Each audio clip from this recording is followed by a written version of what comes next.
नमस्कार मित्रांनो, स्वागत आहे आपला आमच्या आजच्या व्हिडिओमध्ये आपण बघणार आहोत आपण 2026च्या या नवीन वर्षासाठी आपण कशा प्रकारे आपले सरकार या पोर्टलवरून आपण कशा प्रकारे आपला ॲफिडेविट बनवू शकता त्याच्याबद्दल। मग तो ॲफिडेविट आपला कशाचा पण असो, आपला कोणता गॅप सर्टिफिकेटचा असो किंवा कास्ट व्हॅलिडिटीचा ॲफिडेविट असो, आपण जो ॲफिडेविट बनवत असाल त्या ॲफिडेविट कशा प्रकारे बनवू शकता तो आजच्या व्हिडिओमध्ये आपण बघणार आहोत। त्यासाठी सर्वात अगोदर आपल्याला या लिंकवरती, या लिंक मी आपल्याला इथं डिस्क्रिप्शनमध्ये लिहून देणार। या लिंकवरती आल्यानंतर आपल्यासमोर याप्रमाणे इथं हा इंटरफेस येऊन जाणार।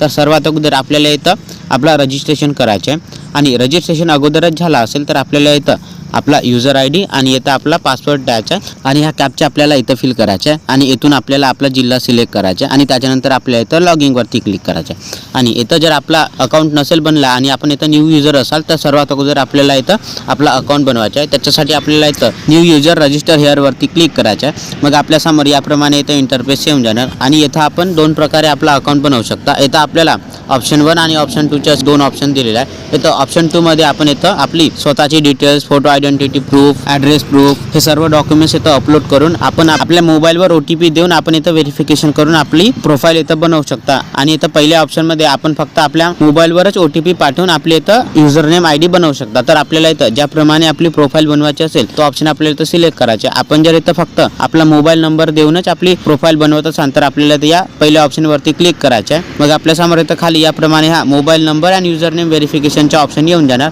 तर सर्वात अगोदर आपल्याला इथून आपला जिल्हा सिलेक्ट करायचा आणि त्याच्यानंतर आपल्याला इथं आपला मोबाईल नंबर द्यायचा आणि त्याच्यानंतर आपल्याला इथं सेंड OTP वरती क्लिक करायचं आहे। मग आपल्या या मोबाईल नंबरवरती एक OTP सेंड होऊन जाणार। ते OTP आपल्याला इथं फिल करायचे।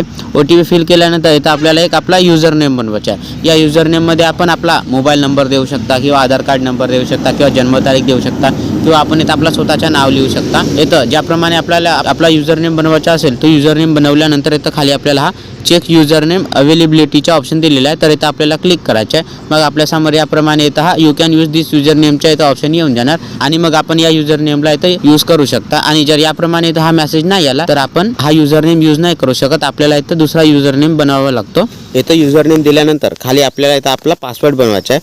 आपल्याला हा पासवर्ड कमीत कमी 7 कॅरेक्टर आणि जास्तीत जास्त आपल्याला इथं 20 कॅरेक्टर एवढा बनवायचा आहे। इथं या पासवर्डमध्ये आपल्याला कोणता पण एक 0 ते 9 मधून एक अंक द्यायचा आहे। त्याच्यानंतर ABCD मधून आपल्याला कोणता पण एक लोअर केस अल्फाबेट द्यायचा आहे। त्याच्यानंतर आपल्याला इथं कोणता पण एक अप्पर केस अल्फाबेट द्यायचा आहे आणि इथून आपल्याला कोणता पण एक स्पेशल कॅरेक्टर द्यायचा आहे आणि त्याची लेंथ आपल्याला इथं कमीत कमी 7 कॅरेक्टर आणि जास्तीत जास्त 20 कॅरेक्टर एवढा मोठा ठेवायचा आहे। इथं जसं की आपल्याला इथं एक्झाम्पलमध्ये दिलेलं आहे citizen@123 याप्रमाणे आपण इथं आपला पासवर्ड बनवू शकतो किंवा आपण इथं pass@123 किंवा आपण इथं स्वतःच्या नावाचा पासवर्ड बनवू शकता। याप्रमाणे आपल्याला इथं पासवर्ड बनवायचा आहे आणि हा पासवर्ड आपल्याला इथं या पासवर्डमध्ये टाईप करायचा आहे आणि तोच पासवर्ड आपल्याला इथं कन्फर्म पासवर्डमध्ये टाईप करायचा आहे। त्याच्यानंतर इथं खाली आपल्याला आपला पूर्ण नाव इंग्लिशमध्ये लिहायचं आहे आणि आपल्याला इथं बाहेर क्लिक करायचं आहे। मग तो नाव आपला इथं फुल नेम मराठीमध्ये इथं ऑटोमॅटिकली येऊन जाणार आणि इथं जर आपल्या मराठीमधल्या नावामध्ये काही मिस्टेक आली तर आपल्याला इथं तसंच सोडायचं आहे, आपण इथं एडिट नाही करू शकत। समोर आपल्याला इथं फॉर्ममध्ये एडिट करायचं आहे। त्याच्यानंतर इथं आपल्याला आपली जन्मतारीख द्यायची आहे आणि आपल्याला इथं बाहेर क्लिक करायचं आहे। मग ऑटोमॅटिकली इथं आपला वय येऊन जाणार आणि मग त्याच्यानंतर आपल्याला इथं थोडासा खाली स्क्रोल करायचं आहे। इथं आपल्याला काही इन्फॉर्मेशन दिलेली आहे, ते इन्फॉर्मेशन संपूर्ण वाचून आपल्याला इथं या बॉक्सवरती क्लिक करायचं आहे आणि त्याच्यानंतर आपल्याला इथं रजिस्टरवरती क्लिक करायचं आहे। मग याप्रमाणे इथं आपला सक्सेसफुली रजिस्ट्रेशन होऊन जाणार आणि आपण इथं ऑटोमॅटिकली लॉगिंगच्या पेजवरती येऊन जाणार। लॉगिंगच्या पेजवरती आल्यानंतर आपल्याला इथं आपला यूजर ID म्हणजे लॉगिंग ID द्यायची आहे आणि त्याच्यानंतर आपल्याला इथं आपला पासवर्ड द्यायचा आहे आणि हा कॅप्चा आपल्याला इथं फिल करून इथून आपल्याला आपला जिल्हा सिलेक्ट करायचा आहे। त्याच्यानंतर आपल्याला इथं लॉगिंगवरती क्लिक करायचं आहे आणि मग इथं थोडासा लोडिंग होऊन आपण इथं सक्सेसफुली लॉगिंग होऊन जाणार आणि त्याच्यानंतर आपल्याला इथं हा डाव्या साईडला या लाईनीला इथं खाली स्क्रोल करायचं आहे आणि आपल्याला इथं शोधायचं आहे रेव्हेन्यू डिपार्टमेंट। तर इथं आपल्याला या रेव्हेन्यू डिपार्टमेंटवरती क्लिक करायचं आहे। मग आपल्यासमोर याप्रमाणे इथं हा सब डिपार्टमेंटचा ऑप्शन येऊन जाणार। तर आपल्याला इथं क्लिक करून आपल्याला इथून आणखी रेव्हेन्यू सर्व्हिसेसवाला ऑप्शन सिलेक्ट करायचा आहे। रेव्हेन्यू सर्व्हिसवाला ऑप्शन सिलेक्ट केल्यानंतर आपल्यासमोर याप्रमाणे हे इथं काही ऑप्शन्स येऊन जाणार। तर आपल्याला इथून या जनरल ॲफिडेविटवरती क्लिक करायचं आहे आणि त्याच्यानंतर आपल्याला इथं या प्रोसीडवरती क्लिक करायचं आहे। मग आपल्यासमोर इथं थोडासा लोडिंग होऊन आपण इथं नेक्स्ट पेजवरती येऊन जाणार आणि आपल्यासमोर याप्रमाणे इथं हा इंटरफेस येऊन जाणार। तर आपल्याला इथं हा लेफ्ट साईडला हा काही ऑप्शन्स दिलेला आहे इथं डॅशबोर्ड आणि सर्व्हिस लिस्टच्या। तर आपल्याला इथं या सर्व्हिस लिस्टवरती क्लिक करायचं आहे। मग सर्व्हिस लिस्टवरती क्लिक केल्यानंतर आणखी आपल्यासमोर हे काही ऑप्शन्स येऊन जाणार। तर आपल्याला इथं आणखी या जनरल ॲफिडेविटवरती क्लिक करायचं आहे। मग इथं थोडासा लोडिंग होऊन आपण इथं नेक्स्ट पेजवरती येऊन जाणार आणि इथं या ॲफिडेविटसाठी आपल्याला कोणकोणते डॉक्युमेंट्स लागणार आहेत त्याची इथं संपूर्ण इन्फॉर्मेशन येऊन जाणार. हे इन्फॉर्मेशन चेक करून आपल्याला इथं खाली कंटिन्यूचे ऑप्शन दिले आहेत, तर आपल्याला त्या कंटिन्यूवरती क्लिक करायचं. त्याच्यानंतर आपण नेक्स्ट पेजवरती येऊन जाणार आणि या पेजपासून आपल्याला आपल्या या ॲफिडेविटचा फॉर्म फिलअप करण्यास सुरुवात करायची आहे. सर्वात अगोदर तर आपल्याला इथं फेच आधार डिटेल्सचा ऑप्शन दिलेला आहे. आपण जर आपली काही इन्फॉर्मेशन जसे की आपला फोटो, आपला नाव, आपला ॲड्रेस, आपली जन्मतारीख हे सर्व आपल्या आधार कार्डनुसार देत असाल तर आपल्याला इथं या यसवरती क्लिक करायचं आहे आणि त्याच्यानंतर आपल्याला इथं याप्रमाणे हा ऑप्शन येऊन जाणार. तर इथं आपल्याला आपला आधार कार्ड नंबर द्यायचा आहे. आधार कार्ड नंबर दिल्यानंतर आपल्याला इथं या जनरेट OTPवरती क्लिक करायचं आहे. मग आपल्या या आधार कार्डला जो मोबाईल नंबर जोडला असेल त्याच्यावरती एक OTP सेंड होऊन जाणार.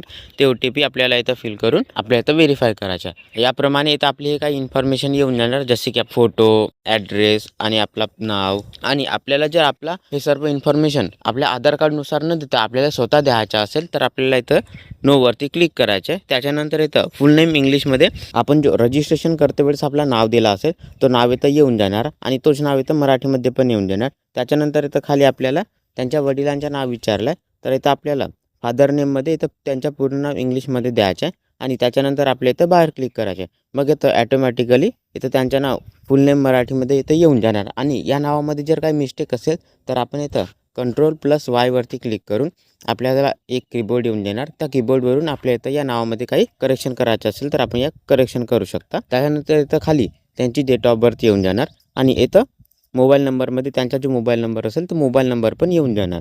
त्याच्यानंतर इथं जेंडरमध्ये त्यांचा जो जेंडर असेल तो जेंडर आपल्या इथं सिलेक्ट करायचा आहे. आणि आपल्याला जर आपला हा ॲफिडेविटचा फॉर्म मराठीमध्ये भरायचा असेल तर आपल्याला इथं हा वरती मराठीचा ऑप्शन दिलेला आहे आणि जर इंग्लिशमध्ये भरायचा असेल तर आपण इंग्लिशमध्ये पण भरू शकता. इथं आपल्याला लँग्वेजचा ऑप्शन दिलेला आहे तर आपण इथे आपली लँग्वेज चेंज करू शकता. त्याच्यानंतर इथं खाली आपल्याला हा ईमेल IDचा ऑप्शन दिलेला आहे. आपण जर आपली ईमेल ID देत असाल तर देऊ शकता किंवा याला सोडू पण शकता. हे तर मेंडेटरी नाही आहे. त्याच्यानंतर तर व्यवसायामध्ये आपण जो काम करत असाल, जो आपला काम असेल तो कामाचा ऑप्शन आपल्याला इथं सिलेक्ट करायचा आहे. त्याच्यानंतर इथं राष्ट्रीयतमध्ये आपला हा भारतीयचा ऑप्शन येऊन जाणार. हे इन्फॉर्मेशन दिल्यानंतर आपल्याला इथं थोडासा खाली स्क्रोल करायचा आहे आणि इथं खाली आपल्याला आपला ॲड्रेस द्यायचा आहे. सर्वात अगोदर इथं पत्तामध्ये आपला जो संपूर्ण ॲड्रेस असेल तो ॲड्रेस आपल्याला इथं द्यायचा आहे. त्याच्यानंतर इथं जिल्ह्यामध्ये आपला हा जो जिल्हा असेल तो जिल्हा येऊन जाणार आणि त्याच्यानंतर इथं आपल्याला आपला तालुका द्यायचा आहे.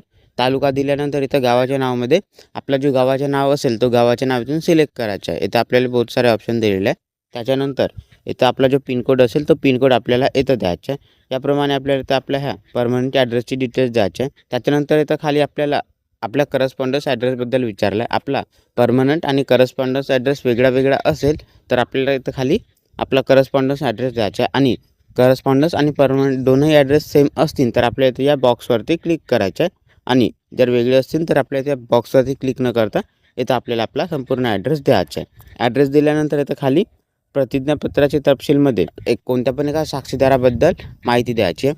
ज्यांची आपण इथं साक्षीदार म्हणून माहिती देणार आहात त्यांच्या आपल्याला इथं आधार कार्ड लागणार आहे आणि डॉक्युमेंट्समध्ये आपल्याला त्यांचं आधार कार्ड अपलोड करायचे आहे. इथं सर्वात अगोदर साक्षीदाराचे संबोधनमधून त्यांचा जो संबोधन असेल तो आपल्या इथं संबोधन सिलेक्ट करायचं आहे आणि त्याच्यानंतर इथं पूर्ण नाव इंग्लिशमध्ये त्यांच्या पूर्ण नाव इंग्रजीमध्ये लिहायचं आहे आणि त्याच्यानंतर आपल्याला इथं बाहेर क्लिक करायचे. मग इथं ॲटोमॅटिकली साक्षीदाराचे नाव मराठीमध्ये तर त्यांच्या पूर्ण नाव मराठीमध्ये येऊन जाणार आणि या नावामध्ये जर काही मिस्टेक असेल तर आपण इथं Ctrl+Y वरती क्लिक करून आपल्यासमोर याप्रमाणे हा एक कीबोर्ड येऊन जाणार.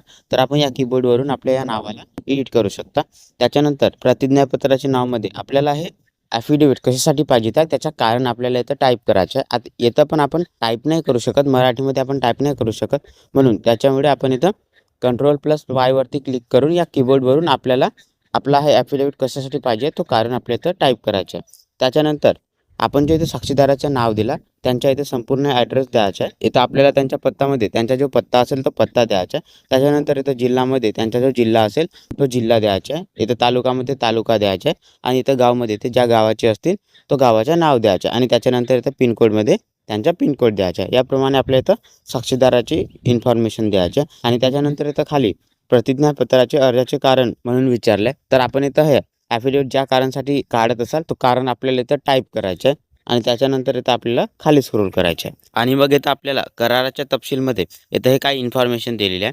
हे इन्फॉर्मेशन वाचून आपल्याला इथं मला मंजूरवाला या बॉक्सवरती क्लिक करायचं आहे आणि त्याच्यानंतर आपल्याला इथं समावेश करावरती क्लिक करायचं आहे आणि मग इथं थोडासा लोडिंग होऊन आपला फॉर्म इथं सक्सेसफुली सबमिट होऊन जाणार आणि आपल्यासमोर याप्रमाणे हा मेसेज येऊन जाणार. मग इथं आपल्याला ओकेवरती क्लिक करायचे आणि आपण इथं नेक्स्ट पेजवरती येऊन जाणार.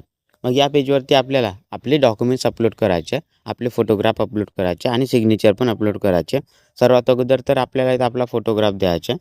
त्याच्यासाठी आपल्याला इथं आपला जो लॅपटॉप पीसीचा कॅमेरा असेल त्या कॅमेऱ्याच्या समोर यायचं आणि इथं आपल्याला आपली फोटोग्राफ काढायचे. फोटोग्राफ काढण्यासाठी आपल्याला इथं या कॅप्चरवरती क्लिक करायचं. मग आपली इथं काढलेली फोटो इथं कॅप्चर पिक्चरमध्ये येऊन जाणार आणि त्याच्यानंतर इथं खाली आपल्याला आपली सिग्नेचर अपलोड करायची आहे. सिग्नेचर अपलोड करण्यासाठी इथं इन्स्ट्रक्शन फॉर इश्यूड सिग्नेचरमध्ये आपल्याला हे सिग्नेचर कोणत्या साईजमध्ये, कोणत्या केबीमध्ये, कोणत्या DPIमध्ये पाहिजे त्याची इथं संपूर्ण इन्फॉर्मेशन दिलेली आहे.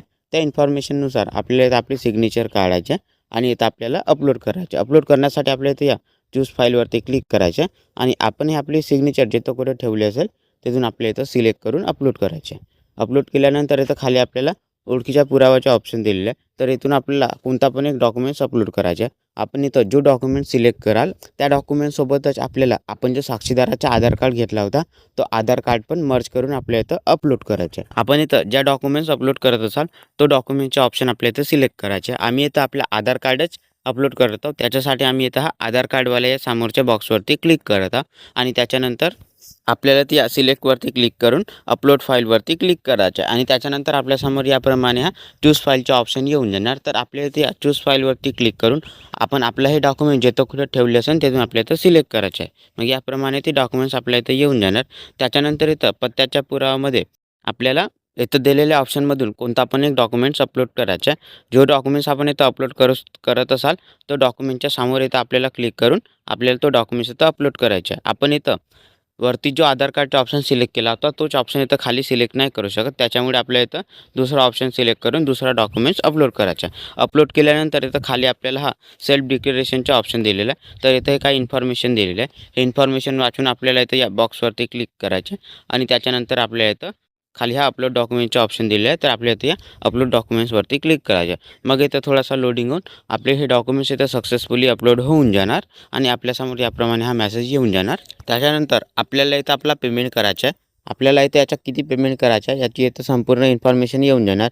हे इन्फॉर्मेशन चेक करून आपल्याला इथं या कन्फर्मवरती क्लिक करायचं आहे. मग नेक्स्ट पेजवरती आपल्यासमोर याप्रमाणे wallet, net banking, credit, debit card आणि IMPSचे ऑप्शन येऊन जाणार. तर आपल्याला इथं या नेट बँकिंगवरती क्लिक करायचं आणि त्याच्यानंतर पे GOV इंडिया ऑल बँक्सवरती क्लिक करायचं आणि मग आपल्यासमोर याप्रमाणे हा पेमेंट डिटेल्स इथं येऊन जाणार. तर हे पेमेंट डिटेल चेक करून आपल्याला इथं प्रोसीड फॉर पेमेंटवरती क्लिक करायचं आणि नेक्स्ट पेजवरती आपल्यासमोर याप्रमाणे credit, debit card, net banking, UPI, wallet याप्रमाणे हे पेमेंटचे ऑप्शन येऊन जाणार. तर आपण इथं ज्याप्रमाणे पेमेंट करत असाल तो ऑप्शन सिलेक्ट करून आपल्या इथं पेमेंट करायचं आहे. आपण जर आपल्या UPI QR कोडने जर पेमेंट करत असाल तर आपल्याला त्या UPIवरती क्लिक करायचं आहे. मग आपल्यासमोर याप्रमाणे हा आपला QR कोड येऊन जाणार. तर या QR कोडवरून आपल्याला आपला पेमेंट करायचा आहे.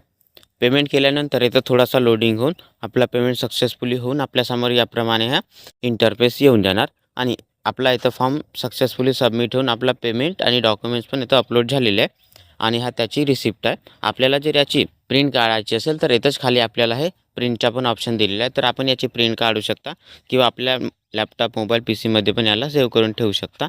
आणि आत्ता जो आपण हा आपला ॲफिडेविटचा फॉर्म फिलअप केला हा आपला ॲफिडेविटचा फॉर्म एका दिवसामध्येच इथं अप्रूव्ह होऊन जाणार आणि मग आपण इथूनच त्याला डाउनलोड करू शकता. आपण इथं बघू शकता आम्ही आत्ता फॉर्म फिलअप केला याची डेट इथं दिलेली आहे. आपला इथं पेमेंट पण दिलेलं आहे आणि इथं रिसिप्टचा पण ऑप्शन दिलेला आहे आणि आपला हा ॲप्लिकेशन स्टेटस इथं प्रोग्रेसमध्ये आहे. तर आणि इथं सर्टिफिकेटमध्ये हा पेंडिंगचा ऑप्शन आहे आणि जर काही रिजेक्शन झाला तर इथं रिजेक्शन स्टेटसमध्ये तो येऊन जाणार आणि इथंच आपल्याला डाउनलोडचा पण ऑप्शन येऊन जाणार हा अप्रूव्ह झाल्यानंतर. तर मित्रांनो अशा प्रकारे आपण आपल्या स्वतःच घरी बसल्या आपल्या कोणता पण ॲफिडेविट असो, मग तो स्कॉलरशिपचा असो, व्हॅलिडिटीचा असो किंवा गॅप सर्टिफिकेटचा असो, आपण जो ॲफिडेविट काढत असाल तो आपण काढू शकता.